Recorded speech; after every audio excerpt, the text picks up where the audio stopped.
des experts en la matière pour pouvoir discuter des programmes, finalement mettre à la disposition des élèves, je ne parle pas encore des étudiants, bien qu'ils sont concernés, des programmes adaptés à la réalité et qui d'ailleurs sera lié à un autre chantier, le chantier de l'emploi. Parce que qu'on le veuille ou pas, l'emploi, pour qu'on arrive à l'emploi, on doit passer par la formation. Alors, une bonne formation permet non seulement d'acquérir un bel emploi, mais ça permet aussi, pourquoi pas, de créer un emploi. Ça, c'est au niveau supérieur. Donc, nous autres, quand nous parlons de ces problèmes de l'éducation, nous voyons l'objet, c'est ces réformes-là. Il faut qu'on arrive à rendre chaque élève utile ou chaque personne utile à chaque étape où la personne serait limitée. On retiendra que ce n'est pas tout le monde qui est fait pour des grandes études. Donc, il y a de ceux-là qui sont limités à l'école primaire, mais ce n'est pas dire que quelqu'un qui a fait l'école primaire doit rester inutile dans la société. Ceux-là qui se limitent au niveau de CO, il faut qu'on soit en mesure de les récupérer, bien qu'il a fini au CO et qu'il soit utile à la société. Diplôme d'État, graduat, licence, master, ainsi de suite, tout ce qu'on peut connaître dans les études. Donc il faut qu'on arrive à appliquer cette politique-là, un système éducatif qui permet de rendre la population, la jeunesse utile à chaque étape où la personne sera limitée.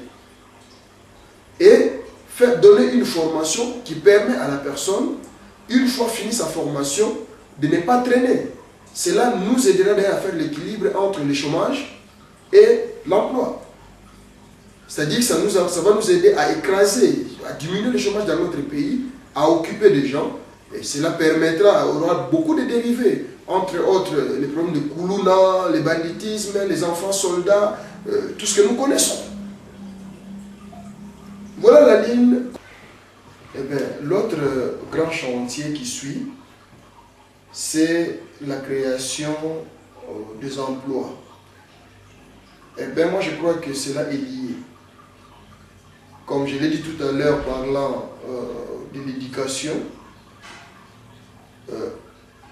une population ou l'élite qui est bien formée sur le plan éducationnel, je crois que j'ai démontré qu'il n'était pas seulement à mesure de travailler, mais il pourrait aussi créer l'emploi. Et laissez-moi vous dire que j'étais un peu choqué ou surpris d'entendre de la bouche d'un grand responsable parmi les coordonnateurs de ces chantiers qui, parlant de l'emploi, a les yeux tournés vers les expatriés.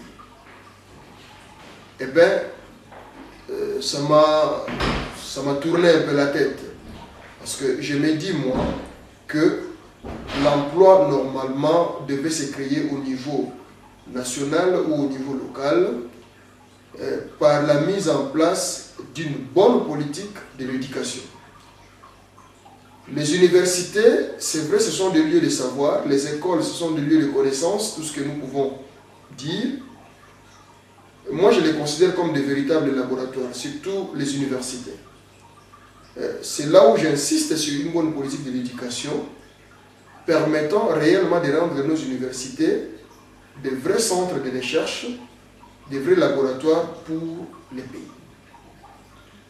Et je crois que s'il y a des branches, parce que ça continue à se créer. Dernièrement, j'ai lu dans une ville de la Suisse, notamment à Neuchâtel, dans leur université, ils ont créé même de nouvelles branches tenant compte de l'évolution et des besoins. Ils ont créé des droits sport, des choses comme ça là. Je ne saurais pas vous donner des verbes que je ne dise n'importe quoi, mais c'est pour dire que je crois à nos savants, c'est-à-dire nos professeurs qui sont avec nous au Congo. Je crois aux étudiants congolais. Il suffit de mettre un peu de moyens du côté gouvernemental. Cela permettra à ce que on arrive, c'est-à-dire que désormais que notre emploi ne dépende plus des expatriés à 100%. Nous sommes dans un monde, je suis bien conscient de la globalisation, mondialisation, tout ce que nous connaissons, mais je crois que nous devons plus compter sur nous-mêmes que ne compter que sur ce que nous n'avons pas et ne compter que des autres. Cela d'ailleurs crée une certaine dépendance et c'est ce qui fait que nous restons dépendants des autres. Donc pour moi, la création d'emplois devait se passer par une bonne politique de l'éducation, notamment avec la réforme du système éducatif ou de l'éducation dans notre pays, et pour permettre à ce que désormais nous soyons capables de créer ou de générer des emplois dans notre pays. Cela a plusieurs dérivés, comme je l'ai dit aussi tout à l'heure, notamment des phénomènes Kuruna, tels que je dis, notamment les phénomènes des enfants soldats, notamment la prostitution, la multiplication des églises, plusieurs faits au fait qui, si vous voulez, encouragent le chômage dans notre pays. Arrivé à ça, les emplois seront créés et je crois que nous n'allons pas nous plaindre du chômage.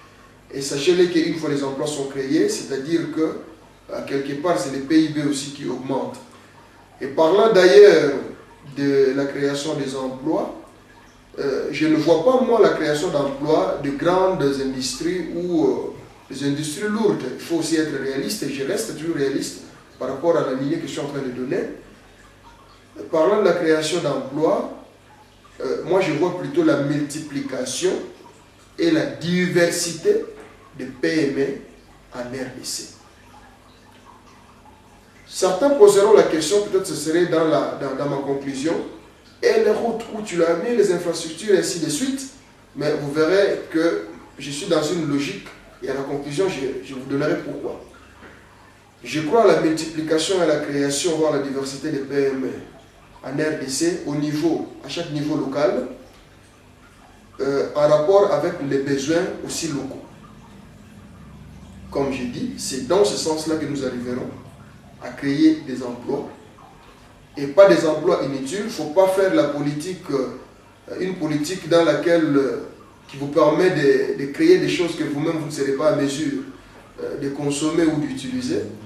Mais il faut qu'on arrive à une économie, et les grands économistes vont m'écouter, et je sais que c'est aussi dans leurs préoccupations, qu'on arrive à favoriser une économie, si vous voulez, congolaise, entre guillemets, dans le sens de permettre une économie qui permet la création des emplois, qui permet la consommation, qui permet l'épargne d'abord au niveau, je dis bien, local. Je ne parle même pas encore du niveau national, au niveau local. Parce que je trouve ça un peu anormal. Comment parlerons-nous d'un certain développement national si au niveau local, ce développement n'y est pas? Donc, c'est comme ça que nous arriverons à créer des emplois et aussi à chercher une certaine harmonie dans les relations, surtout avec la diaspora. Très important. Aujourd'hui, la diaspora est, si vous voulez, présentée comme l'ennemi du pouvoir, comme les brigands, comme... Je crois que, à mon humble avis, la diaspora devait être considérée comme la représentation congolaise à l'étranger. Et cela ne nous étonne pas, à voir la politique qui est appliquée actuellement. De la même manière sont traités les simples citoyens qui vivent dans la diaspora, c'est aussi de la même manière que traités nos représentations qui sont à l'extérieur. Vous, journalistes, et moi je vous lance un défi, faites un tour dans nos représentations extérieures, surtout au niveau occidental. Vous verrez comment est-ce que nous autres, nous avons honte de nous présenter comme Congolais quand on arrive à nos bureaux de représentation. Déjà, avoir les infrastructures, de la manière dont sont traités les agents qui y travaillent et de la manière dont nous sommes représentés et traités dans les pays où nous sommes, cela veut tout dire. Donc, très important d'harmoniser ces cordons, ces courants, ces liens entre la diaspora et les gouvernements centraux, toujours dans la recherche ou dans le but de la création des emplois.